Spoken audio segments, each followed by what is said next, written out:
Buddhism and Science. The main teachings of the Buddha focus on the Four Noble Truths and the Eightfold Noble Path. They are called noble because they ennoble one who understand them, and they are called truths because they correspond with reality. Buddhists neither believe in negative thoughts nor do they believe in pessimistic ideas. In the contrary, Buddhists believe in facts, irrefutable facts, facts that all know, that all have aimed to experience, and that all are striving to reach. Those who believe in God, or gods, usually claim that, before an individual is created, he does not exist. Then he comes into being through the will of a god. He lives his life, and then according to what he believes during his life, he either goes to eternal heaven or eternal hell. Some believe that they come into being at conception, due to natural causes, live and then die or cease to exist. That's it. Buddhism does not accept either of these concepts. According to the first explanation, if there exists a so-called Almighty God, who creates all beings with all his loving kindness and compassion, it is difficult to explain why so many people are born with the most dreadful deformities, or why so many people are born in poverty and hunger. It is nonsense and unjust for those who must fall into eternal hells, because they do not believe and submit themselves to such a so-called Almighty God. The second explanation is more reasonable, but it still leaves several unanswered questions. Yes, conception due to natural causes. But how can a phenomenon so amazingly complex as consciousness develop from the simple meeting of two cells, the egg and the sperm? Buddhism agrees on natural causes. However, it offers more satisfactory explanation of where man came from and where he is going after his death.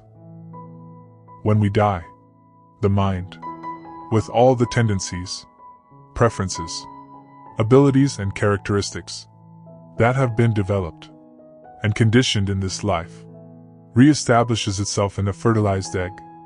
Thus the individual grows, is reborn and develops a personality conditioned by the mental characteristics that have been carried over by the new environment. The personality will change and be modified by conscious effort and conditioning factors like education, parental influence, and society, and once again at death, re-establish itself in a new fertilized egg. This process of dying and being reborn will continue until the conditions that cause it, craving and ignorance, cease. When they do, instead of being reborn, the mind attains a state called nirvana, and this is the ultimate goal of Buddhism. Even though science is not one of the main teachings in Buddhism, Buddhist theories are always in accord with science at all times. Albert Einstein confirmed, "If there is any religion that would cope with modern scientific needs, it would be Buddhism." Buddhism requires no revision to keep it up to date with recent scientific findings. Buddhism does not need to surrender its views to science, because it embraces science as well as goes beyond science. Also, according to Edgerton C. Baptist, science can give no assurance, but Buddhism can meet the atomic challenge, because the supramundane knowledge of Buddhism begins where science leaves off. And this is clear enough to anyone who has made a study of Buddhism. For, through Buddhist meditation, the atomic constitutes making up matter have been seen and felt. World of peace and war. In Buddhist point of view. According to Buddhist point of view, to establish a better world, a world of peace, harmony and mutual love between peoples, we must begin by cultivating ourselves. For the collective karma of the world is nothing but a reflection of the individual karma of the individuals that make up the world. To cultivate our karma, we must begin with the mind. Also, according to Buddhism, all kinds of action are nothing but outward expressions of what transpires in the mind. If our minds are filled with hatred, what will happen? we will make many enemies. But if our minds are filled with love, we will make many friends.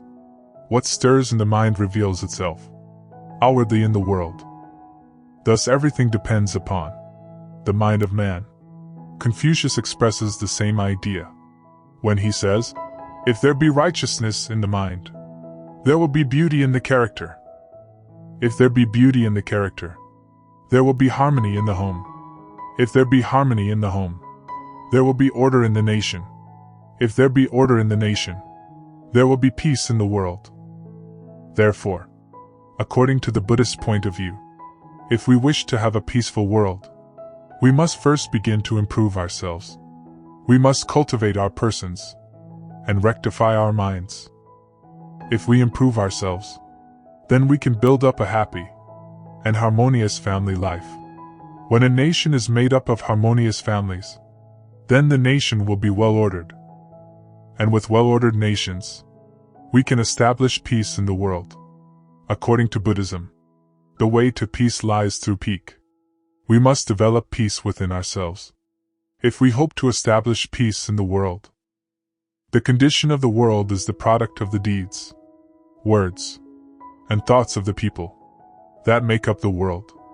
If everyone practices better action, better speech, and better thought, then the world will be much better.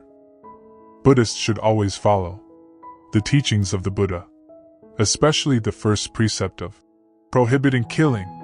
In more than 2,500 years of Buddhist history, there were some cases of fighting between monks, or fighting with civil authorities, in Tibet and Japan.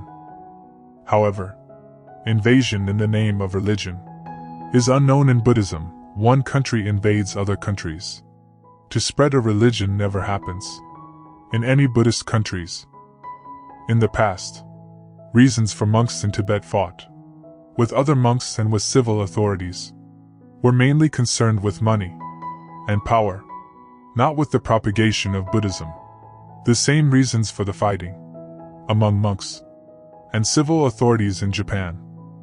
In Sri Lanka, King Duthagamani launched battles to fight against Damala's dynasty of the Tamils, who tried to invade Sealand. At the time, King Duthagamani never put forward any battles with the intention of invasion of the continent of India for the spreading of Buddhism. The Buddha teaches us not to kill, but he never teaches us not to fight against enemies to protect our country. Pragmatism of Buddhism. Buddhism addresses only practical problems, not in academic questions and metaphysical theories. According to the Kulamalankya Sutra, the Buddha expressed very clearly about the pragmatic approach of Buddhism in everything. The Buddha himself made use of the parable of a wounded man. In the story, a man wounded by an arrow wishes to know who shot the arrow, the direction from which it came, whether the arrowhead is made of bone or steel, and what kind of wood the shaft is made of, before he will let the arrow be removed.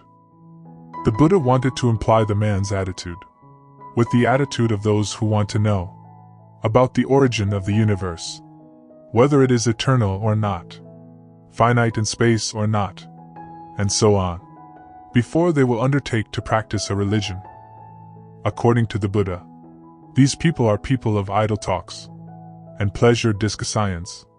Such people will die uselessly before they ever have the answers to all their irrelevant questions, just as the man in the parable will die before he has all the answers he seeks about the origin and nature of the arrow. Thus the Buddha taught, mankind's most important priority is the reduction and elimination of suffering, and try not to waste the precious time on irrelevant inquiries. According to Buddhism, a Buddhist cultivator is similar to a man who was trying to escape from a group of bandits, came to a vast stretch of water that was in his way. He knew that this side of the shore was dangerous and the other side was safe. However, there was no boat going to the other shore, nor was there any bridge for crossing over. So he quickly gathered wood, branches and leaves to make a raft, and with the help of the raft, He crossed over safely to the other shore. The Noble Eightfold Path taught by the Buddha is like the raft. It would take us from the suffering of this shore to the other shore of no suffering. In Mahayana Buddhism, the teaching is likened a raft. When the goal, the other shore, is reached, then the raft is left behind. The form of teaching is not final dogma, but an expedient method. According to the discourse on the water snake's parable, the Buddha taught, "My teaching is like a raft for crossing over, not for carrying." Buddha's teaching is like a raft, a means of crossing the river, the raft being left when the crossing has been made. In Buddhism, Dharma refers to all the methods of cultivation taught by the Buddha, which lead to ultimate enlightenment. They are means that lead to an end, not an end themselves. The Buddha's teaching is likened a raft for going the other shore. All of us depend on the raft of Dharma to cross the river of birth and death.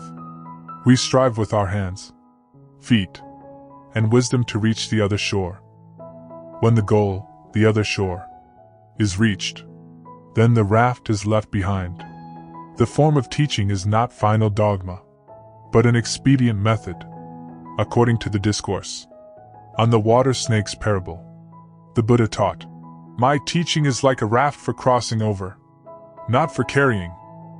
Also according to the middle-length saying, the Buddha taught, "The Dharma that I teach is like a raft. Even Dharma should be relinquished. How much the more that which is not Dharma?